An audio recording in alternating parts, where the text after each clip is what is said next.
Bismillahirrahmanirrahim.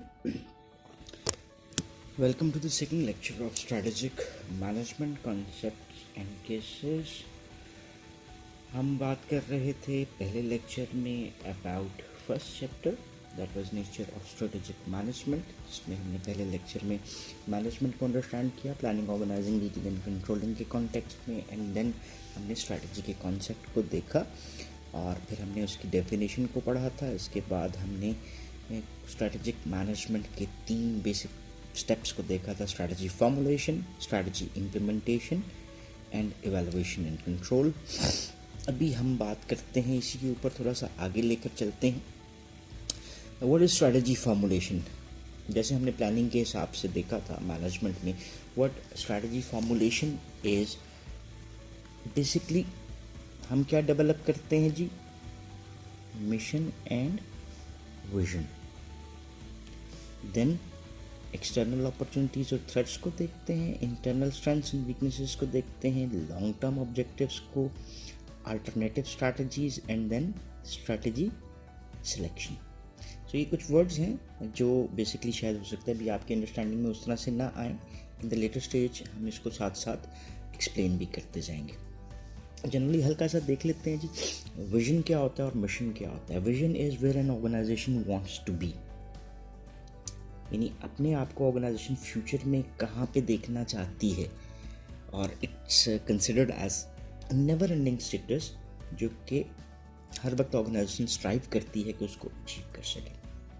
Mission is basically considered as the reason of existence of any organisation, या इसको हम दूसरे लफ्ज़ों में ऑर्गेनाइजेशनल फिलॉसफी के नाम से भी बुलाते हैं कि किसी भी ऑर्गेनाइजेशन की एग्जिस्टेंस का मकसद क्या है, रीज़न ऑफ बीइंग क्या है, what they are, what they produce, how they do it.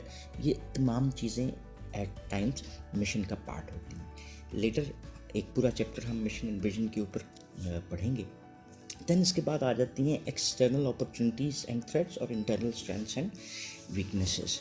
इसको अगर हम थोड़ा सा ज़रा देखना चाहें तो इसको हमने पहले कभी शायद आप लोगों ने देखा हो, that is considered as स्वॉट. Basically इस स्वॉट के 2 हिस्से होते हैं: स्ट्रेंथ्स, वीकनेसेस, अपॉर्चुनिटीज़ और थ्रेट्स. स्ट्रेंथ्स और वीकनेसेस हमेशा किसका हिस्सा होती हैं? That is part of internal environment. और अपॉर्चुनिटीज़ और थ्रेट्स किसका हिस्सा होती हैं? These are part of external environment. So internal environment क्या होता है जी, ये देख लेते हैं.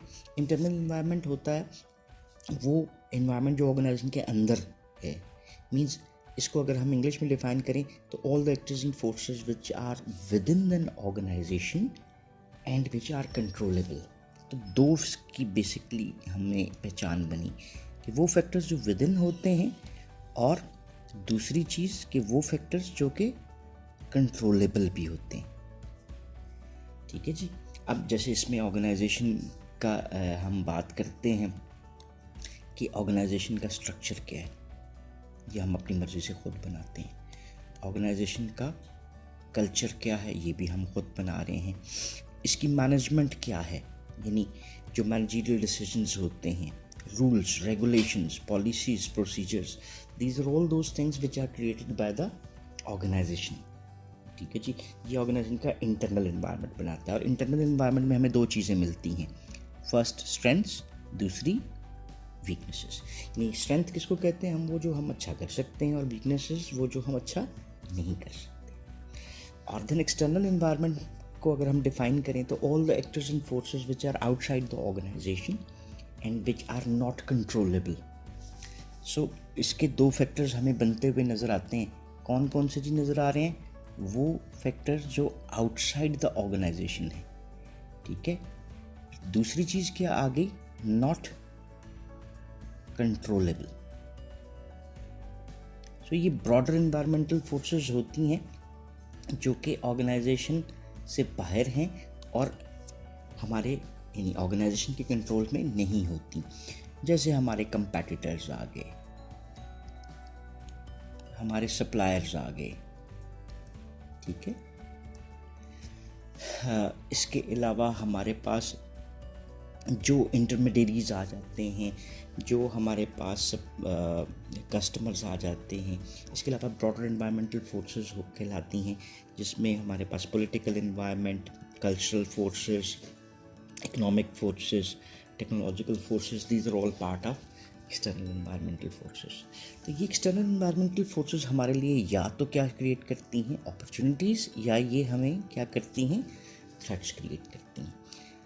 और ये जी हमने थोड़ा सा स्ट्रेटजी फॉर्मुलेशन को देखा कि organisation mission and vision create करती है, स्वॉट करेगी तो उसमें एक्सटर्नल अपॉर्चुनिटीज़ और थ्रेट्स को आइडेंटिफाई करेगी, इंटरनल स्ट्रेंथ्स और वीकनेसेस को आइडेंटिफाई करेगी। देन हमारे पास क्या आ जाता है जी, long term objectives. Long term objectives हम उनको कहते हैं जो कि 3 साल या 3 साल से ज़्यादा मुद्दत के होते हैं। और ऑब्जेक्टिव्स और गोल्स का लफ्ज़ अगर इसको भी हम आइडेंटिफाई करते चलें तो गोल्स को हम लॉन्ग टर्म में लेते हैं मैनेजमेंट की ज़ुबान में, और ऑब्जेक्टिव्स को शॉर्ट टर्म में लेते हैं, और बाज़ औक़ात ये सिनोनिम्स के तौर पे भी यूज़ होते हुए नज़र आते हैं। So long term objectives are those which are considered as goals, यानी जो 3 साल से ज़्यादा मुद्दत के हैं। देन इसको हम बाइफर्केट करते हैं और एनुअल ऑब्जेक्टिव्स में बताते हैं, ठीक है जी। सो जो ऑब्जेक्टिव्स बनाए उनको अचीव करने के लिए हमें क्या बनाना पड़ेगा, स्ट्रैटेजीज़ बनानी पड़ेंगी।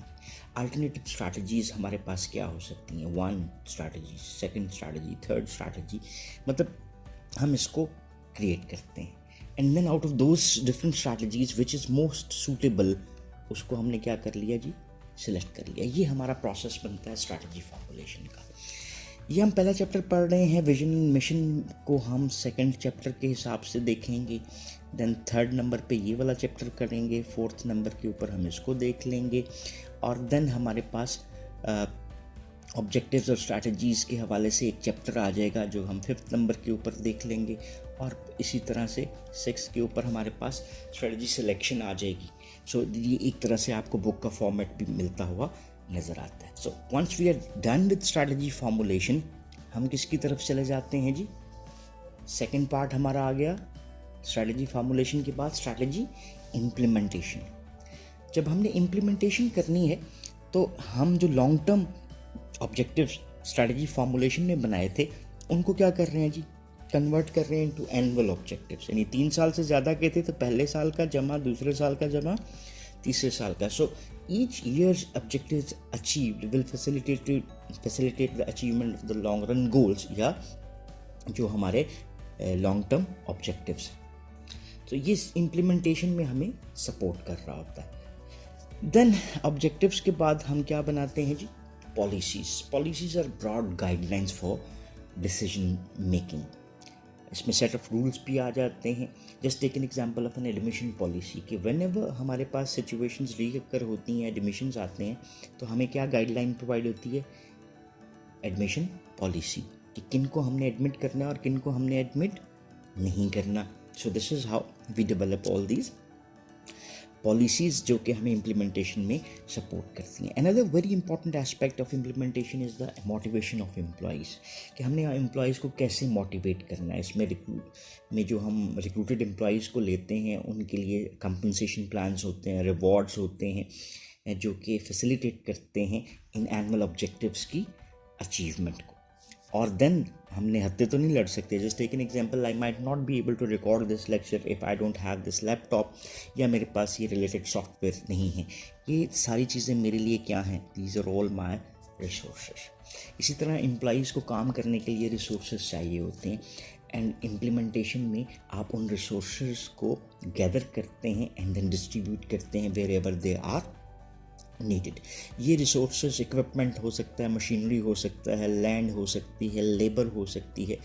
There are different types of resources जो कि हमें इम्प्लीमेंटेशन में सपोर्ट करते हैं। सो दिस इज़ हाउ हम एक इम्प्लीमेंटेशन प्लान डेवलप कर लेते हैं। एंड देन फर्स्ट करते हैं, हमने स्ट्रैटेजी फार्मूलेट की, उसका इम्प्लीमेंटेशन प्लान बना लिया। अब हमने क्या करना है, स्ट्रैटेजी को इवैल्यूएट करना है, ठीक है। अब हमारे पास इसके लिए मेथड्स आ जाते हैं, इंटरनल रिव्यू है, एक्सटर्नल रिव्यू है। सो हमारे पास जो स्ट्रेंथ्स एंड वीकनेसेस थी उसका रिव्यू किससे क्या होगा, इंटरनल, यानी कि स्वॉट का SW वाला हिस्सा इंटरनल रिव्यू में आ गया, और OT वाला हिस्सा किसमें आ गया, एक्सटर्नल रिव्यू में आ गया कि हमने क्या सही स्ट्रेंथ्स को चूज़ किया था, सही वीकनेसेस को पहचाना था, अपॉर्चुनिटीज सही हैं, थ्रेट्स सही हैं। इन्वायरमेंट हमारा जो इंटरनल और एक्सटर्नल था उसमें कई चीज़ें क्या होती हैं, these are dynamic in their nature. वो डायनामिक चीज़ें जब चेंज होती हैं तो हमारे इम्प्लीमेंटेशन चेंज हो सकती है, इवन हमारी स्ट्रैटेजी फॉर्मुलेशन को हमें रिवाइज करना पड़ सकता है। सो ये स्ट्रैटेजी इवैल्यूएशन हमें इसमें सपोर्ट करती है कि आइदर हमारी जो स्ट्रैटेजी थी वो सक्सेसफुल जा रही है या नहीं। इंटरनल और एक्सटर्नल रिव्यू हमें इसमें सपोर्ट करता है। देन हमारे पास आ जाता है परफॉर्मेंस मेजरमेंट। परफॉर्मेंस क्या है? बुनियादी तौर पे कि हम जो अपने ऑब्जेक्टिव को अचीव कर रहे हैं, that is our achievement, that is our performance measurement.